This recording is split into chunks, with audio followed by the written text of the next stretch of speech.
Alléluia. Le nom qui est au-dessus de tous les noms, c'est le nom d'Emmanuel. Chantons ensemble ce matin afin d'élever et de célébrer le nom puissant, le nom merveilleux, le nom par lequel nous avons la vie. Gloire à Dieu. S'il y a un nom au-dessus de tout nom,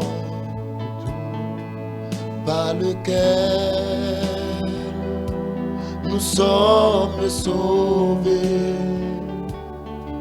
si nous sommes dans la détresse, par ce nom, nous avons la victoire. Oh, s'il y a une vie au-dessus de toute vie, c'est bien celle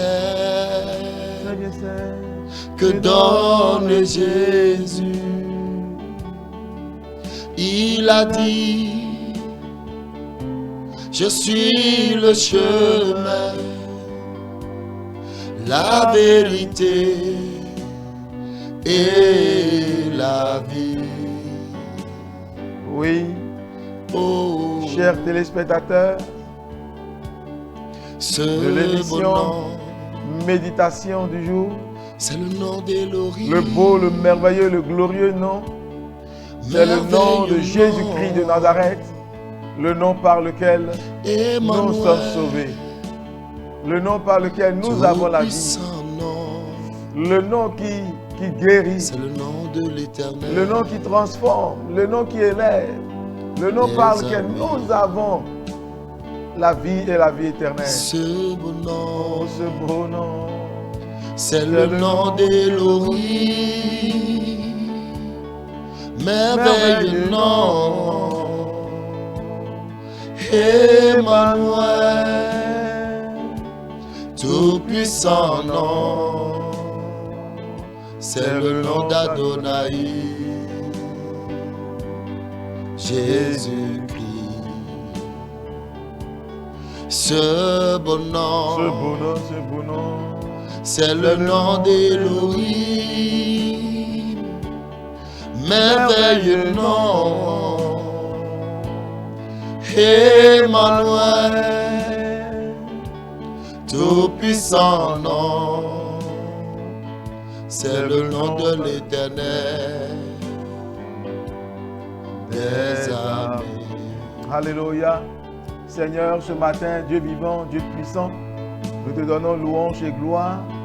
Toi qui nous as permis, Seigneur éternel, d'être là, à tes pieds, Seigneur éternel, pour méditer ta parole et pour te prier.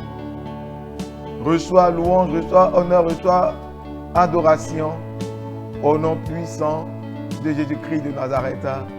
Et nous répondons Amen. Chers téléspectateurs, répond Amen.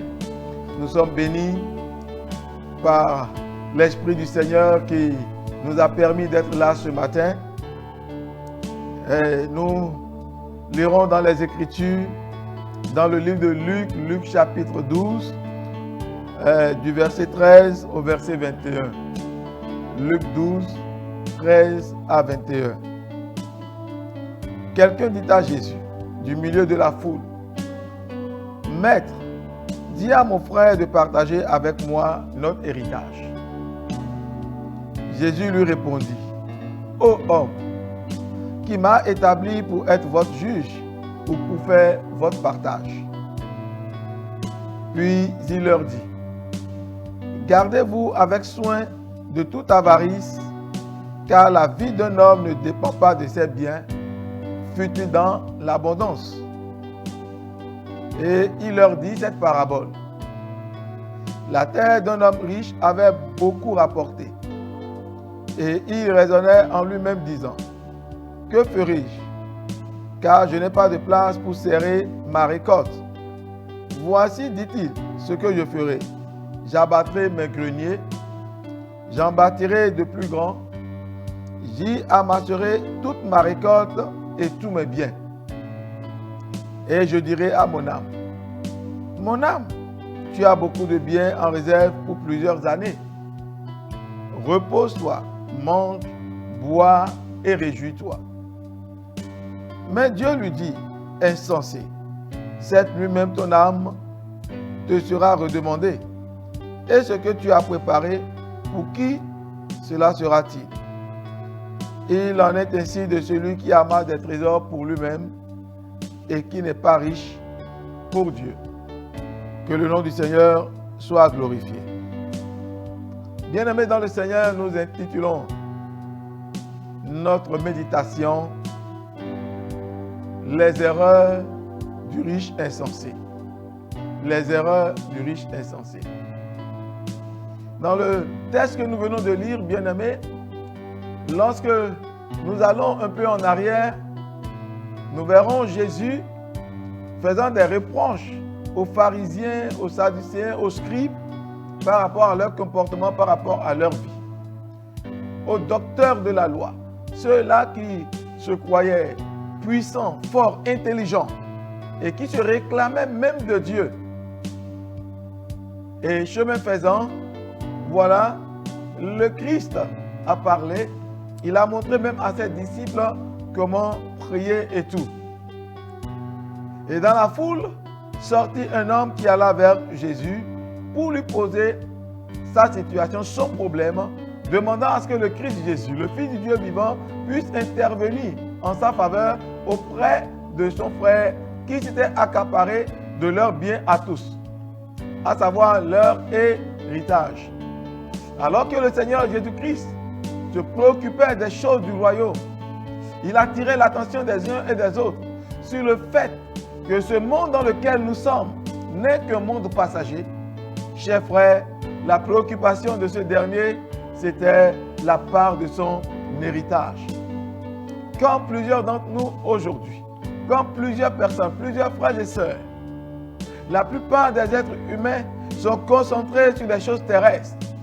Je ne dis pas, bien-aimés, que nous n'avons pas besoin d'argent, nous n'avons pas besoin du matériel, non. Nous en avions besoin. Mais lorsque ces choses deviennent notre préoccupation majeure, notre but principal, bien-aimés, nous passons à côté.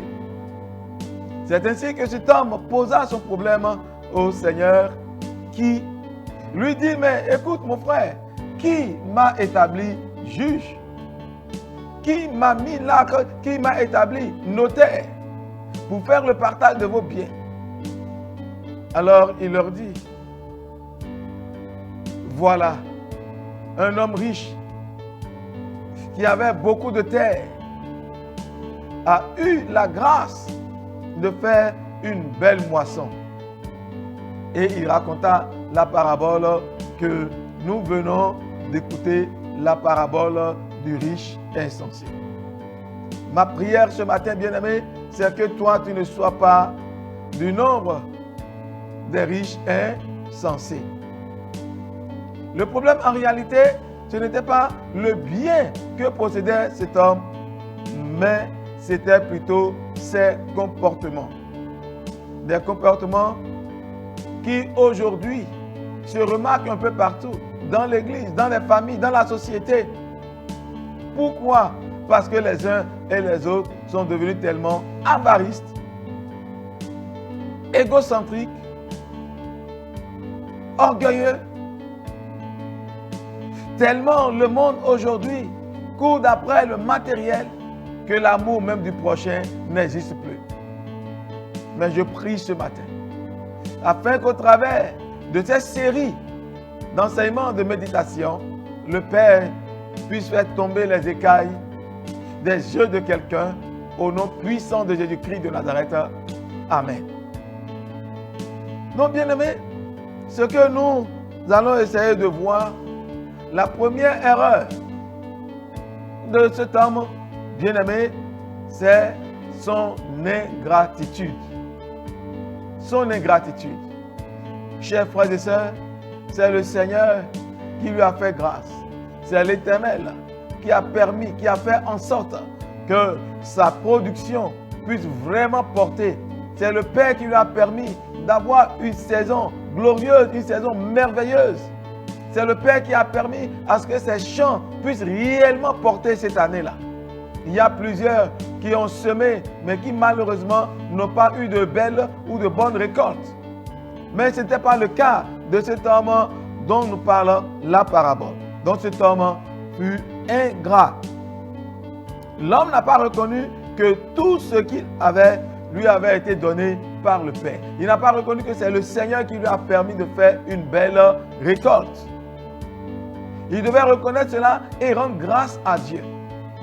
Dans son langage, dans son comportement, il n'y a même pas, bien aimé dans le Seigneur, une minute, quelques secondes même, pour rendre grâce à Dieu pour la belle récolte de l'année. Il n'a pas dit merci au Seigneur pour la richesse qu'il avait. Jacques nous dit, Jacques 1, verset 16, vous y trompez, mes frères bien-aimés. Toute grâce excellente et tout don parfait descend d'en haut, du Père des Lumières, chez lequel il n'y a ni changement, ni ombre de variation. Et de Deutéronome, chapitre 8, verset 10, il est écrit, lorsque tu mangeras du moins, et tu seras rassasié, tu béniras l'Éternel ton Dieu pour le bon pays qu'il t'a donné. Garde-toi de dire en ton cœur, ma force et ma puissance et la puissance de ma main m'ont acquis ces richesses. Bien-aimé dans le Seigneur, il a oublié ça. Et il croyait que ce qu'il avait, il les a eus par sa force, par sa grâce, par ses compétences, ou même par son savoir-faire. Mais peuple du Seigneur, tout nous vient de Dieu. Qu'as-tu que tu n'aies reçu? Chers frères et sœurs dans le Seigneur, la vie même que nous avons, le souffle que nous avons est un don de Dieu. La force que tu as pour travailler, pour aller au boulot, pour mener tes activités, pour mener tes affaires, bien-aimé, tout ça vient de l'Éternel. Ce que tu engages, ce que tu en récoltes, les ristournes qui te reviennent, viennent de la part du Seigneur. C'est pourquoi nous devons apprendre à rendre grâce à Dieu, à célébrer le Seigneur, à lui dire merci pour tous ses bienfaits à notre endroit. Ça a été une des erreurs de ce riche insensé. Bien-aimé, apprends à donner gloire à Dieu en toutes choses. Apprends à dire merci à l'Éternel pour tes enfants, ton époux, ta femme. Tu penses que c'est parce que tu es si riche que tu as pu épouser cette femme. C'est la grâce du Seigneur. Tu penses que c'est parce que tu es tellement charmante, tu es tellement belle que tu as épousé cet homme. Il y a des femmes plus belles, plus merveilleuses, dirais-je, entre guillemets, mais qui n'ont pas de mari, qui n'ont pas d'enfants, qui n'ont rien. Il y a des gens qui s'investissent, qui travaillent dur, mais qui n'ont pas les résultats que toi tu as. Or, tu ne fais pas autant qu'eux. Nous devons reconnaître, bien-aimés dans le Seigneur, que tout nous vient de Dieu. Chers frères et sœurs dans le Seigneur, même toi qui n'as pas donné ta vie à Christ, je voudrais que tu reconnaisses ce matin que tout te vient de Dieu. Ce fut, bien-aimé, une des erreurs de cet homme. Mais le Christ a dit, la même nuit, Dieu se tourna vers lui et il dit, aujourd'hui même, ton âme te sera ôtée. Et tout ce que tu as amassé, pour qui cela sera-t-il? Qui va s'en accaparer? Tel ne sera pas ton cas dans le précieux nom de Jésus-Christ de Nazareth. C'est pourquoi en ce moment, ensemble, élevons nos voix et remercions le Seigneur pour tous ses bienfaits à notre endroit. Élève ta voix, chante avec moi maintenant. Célébrons le Seigneur juste pour lui dire merci. Alléluia.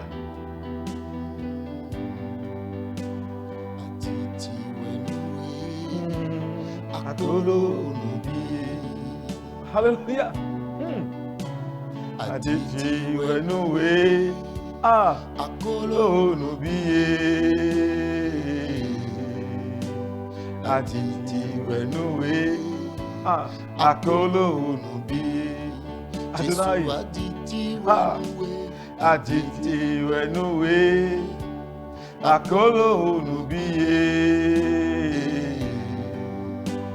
Atiti wenoué Akolo Nubiye. Alors que ce chant passe maintenant, élève ta voix, remercie le Seigneur. Seigneur, nous voulons te dire merci. Merci pour la vie. Merci pour nos téléspectateurs. Merci pour ceux qui sont des employés, pour ceux qui sont même des employeurs. Merci pour les hommes d'affaires, merci pour les commerçants, merci pour les artisans. Seigneur, c'est toi qui donnes la force, la capacité à chacun, Seigneur éternel Dieu, d'atteindre ses objectifs, de faire ce qu'il peut faire. C'est pourquoi ce matin, bénis-les, Seigneur éternel, au nom de Jésus-Christ de Nazareth. Que la grâce du Père te soit pleinement accordée. Merci Seigneur parce que tu le fais. C'est au nom de Jésus que nous avons prié. Amen. Shalom.